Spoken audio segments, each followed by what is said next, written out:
Alright, third take. What I want to talk about today is Breath of the Wild. You know, I'm happy it happened, but still feel empty, and my hopes for Breath of the Wild too. Let me start this off by saying that when I look back at all the Zelda games, the last Zelda to really scratch my fixation was Twilight Princess. That was about 14 years ago.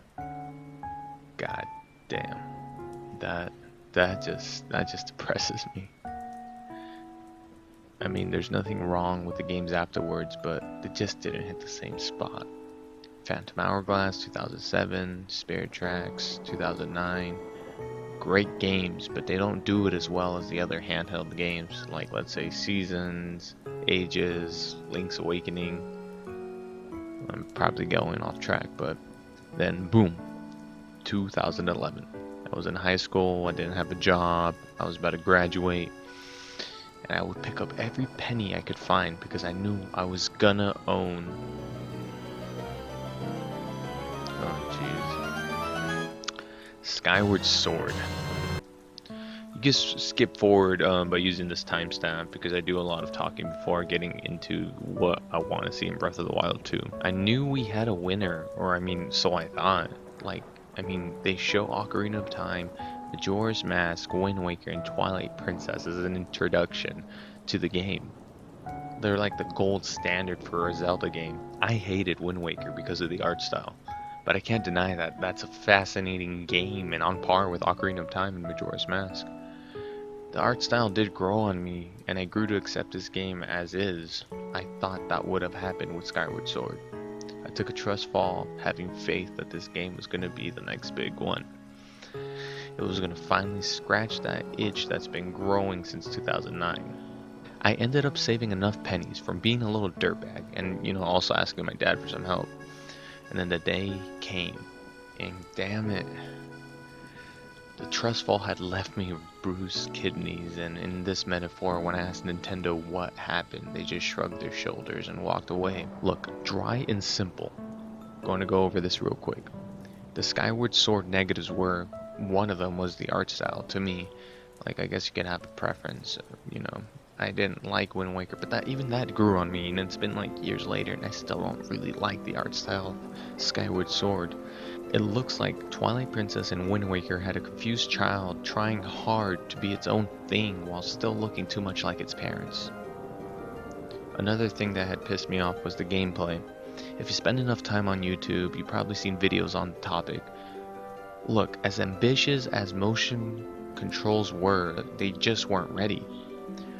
But with time and a learning curve, you could learn the quirks and get through this part, but it's still a roadblock nonetheless.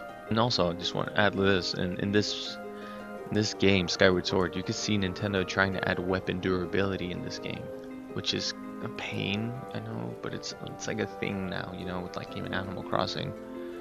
You can see a lot of influence it had on Breath of the Wild, from the weapons breaking, the stealth cloth when you're falling from a great height, and the stamina meter. Another negative was there wasn't enough bosses, where I feel like there wasn't.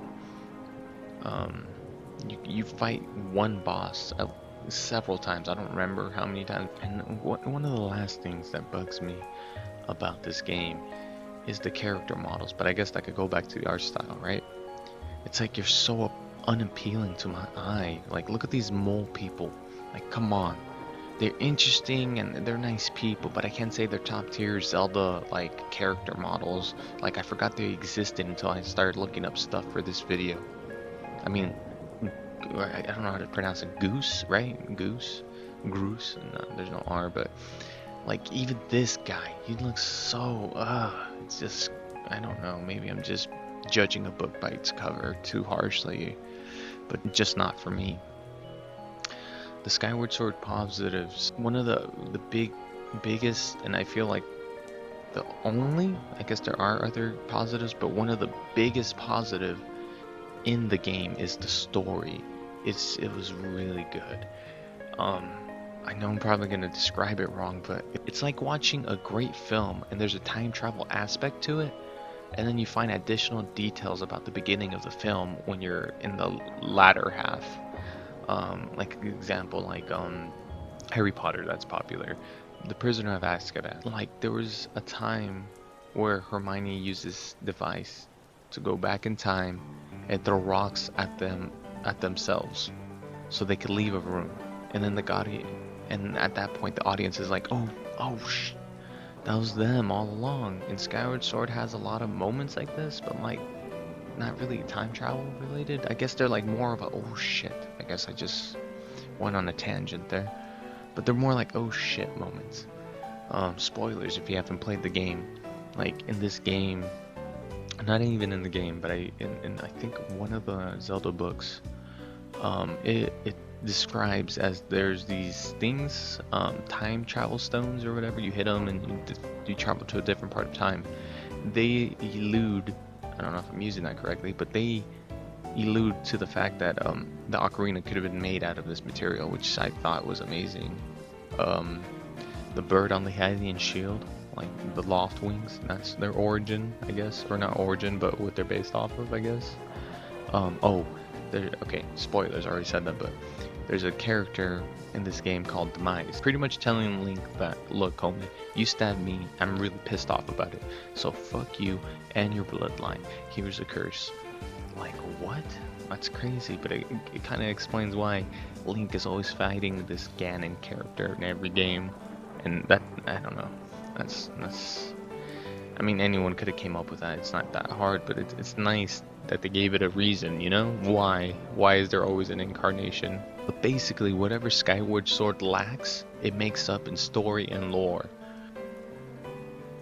Okay, I'm here to talk about Breath of the Wild and why I wasn't disappointed by it, but I wasn't wild either. I remember the day when the trailer came out in 2014. The whole slow motion scene thing, it basically blew me away. It was so amazing. The world's so huge. Eiji Aonuma, I believe that's how you say his name, he had mentioned that you could travel to anywhere you can see, and that made me question where the borders were going to be. If there were no borders, would one just circle back to another point on the map?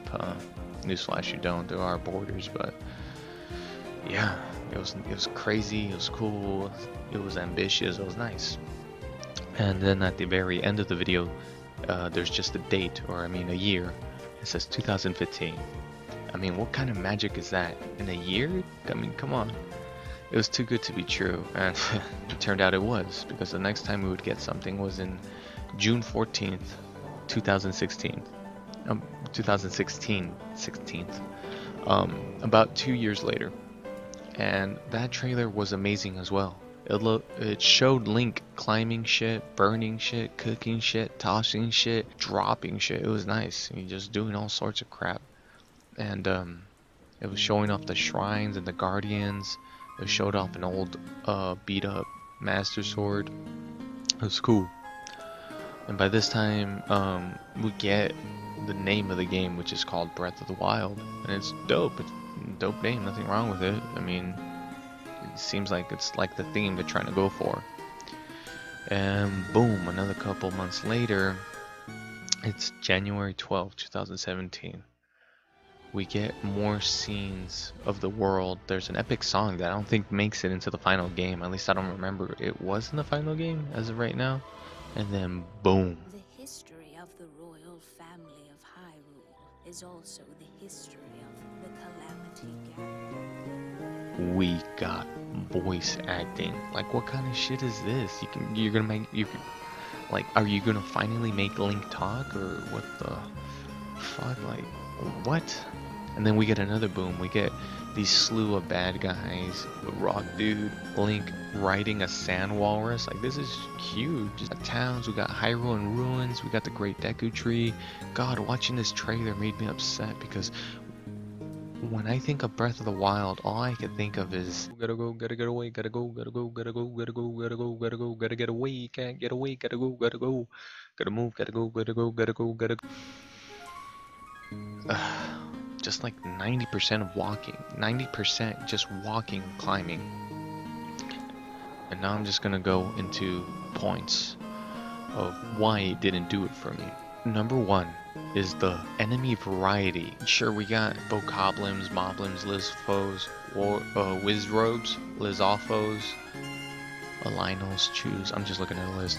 Cursed Skullheads, Guardians, all variations, Keys, Octoroks, Yiga Clan, and Pebbles. The bosses, we had Stone Talus, Hinox, Mogula, 4 different types of Ganondorf blights. We have the leader of the clan. We had of the Yiga clan. We had Calamity Ganon and the pig version, plus a DLC boss. And I'll get into DLC soon. That leaves 11 enemies in this vast ass world. Like, yeah, I get it. There's different variations, like elemental versions or different color schemes, so it can match like the difficulty, how strong they are, or how much hearts they have. And there's even dead versions of the same characters, but damn, it's the same. It's the same fight essentially, and it feels stale after a while. There's 7 bosses, and they stretch the hell out of each one. In the same way, they give them elemental powers or changing the color scheme to match the level of difficulty, like the what's it called, the stone taluses or the hinox. There's like different colored ones, or there's an ice one or a fire one.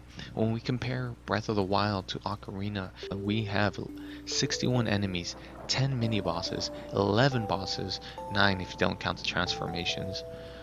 But it's such a big difference, and God, you can feel it. Another point why it didn't do it for me was the space.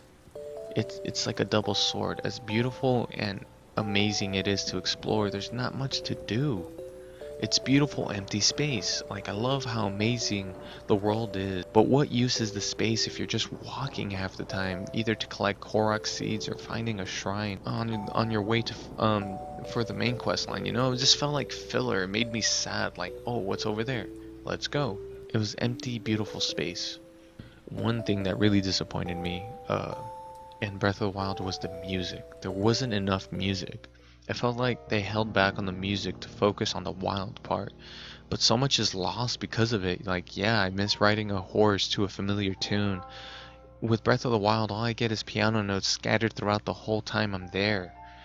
And the only time the pace ever changes is when a guardian looks at you funny and then the piano has a seizure.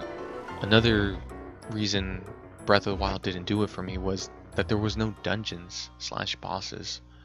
With each dungeon, there's always a theme, like fire, water, shadow, or wind. Yes, I know each main dungeon in the game technically has one, but the designs are so bare and empty, it makes you feel like you're entering a prison cell with the same floor textures. It's no fun. 4 of the main bosses are just reskin elemental changes. Another reason why Breath of the Wild didn't do it for me was the items in this game. A good chunk of the items in this game were replaced with the Sheikah Slate. Yeah, I get it, there's 6 main powers or whatever, but they've replaced a good chunk of Link's old arsenal, like the hookshot, Lens of Truth, the lantern, Pegasus shoes, hammers, shovels, flippers. Like, could you imagine um, a lantern helping you out in a dark cave? Like, a cool aspect to that. Like, and technically, I guess they have that with that one island, and you can have a torch or whatever. But I don't know, or shoes that can make you run faster without using your stamina. The Lens of Truth, come on, finding hidden objects throughout that game, that would have been nice. They missed out with the Lens of Truth. Oh, and one big thing that really bugged me was the DLC. The DLC that came out with Breath of the Wild should have came with the game originally to an already completed game. But no. When DLC comes to a game, you think it'd be extra stuff supplementing your already completed game. But no, that meme we see people comparing DLC to a hamburger meal hit me so hard. Like, the first DLC was for finally powering up the Master Sword to its fullest. Like, that sounds like a main quest thing, like something that should have been already available with the game. And then the last DLC is about one more final boss and getting a motorcycle. Like, what? Like, there's so little bosses. It felt like a slap to the face that I had to pay for. Like, yeah, there were suits and masks that the DLC gave you, but by the time the DLC came out, I had little to no use for them. The Korok mask, I already had like a good chunk of them done. The Majora's mask, like, I love it. Don't get me wrong, I love Majora's Mask and it's cool to own it, but I already had all these other masks that supplemented that purpose that the Majora's Mask had. I had the Lionel, Moblin, Lizalfo mask, which, you know, pretty much hide you from an enemy. It didn't add nothing but fan service to like the people who are already like, damn, I wish this was with Breath of the Wild. And getting the bike at the end of the game made no sense. Like, what's the point if you already have everything in the game? I know it's stupid, but I do just want to go on record and list all this stuff, because why the hell not? Those are the main reasons why Breath of the Wild didn't do it for me. Like, it's a good game, but it's not a Zelda game at heart. It just felt like this other game that's pretty cool, pretty good, but with Zelda slapped on it. It didn't feel like a Zelda game, and I wish I had something like a Zelda game. I know Zelda games are linear and all that, and like to hold your hand, and the new Zelda game it lets you be free and makes you do your own decisions, and you can solve puzzles the way you want to, but it's just not Zelda to me. Everyone has opinions, and my opinion is it needs to have more enemy variety. For 2, it needs to have more music. 3, more items. 4, have actual dungeons, like ones with themes and ones you can explore. And 5, a darker theme. That's my personal wish list there. Like what Majora's Mask is to Ocarina of Time. And last but not least, for the next game to finally scratch that damn itch. That damn Twilight Princess itch. That's pretty much all I have for the venting. And that's pretty much all the venting I had to do before the new one comes out. The date is still a mystery, but hell, I still have hope.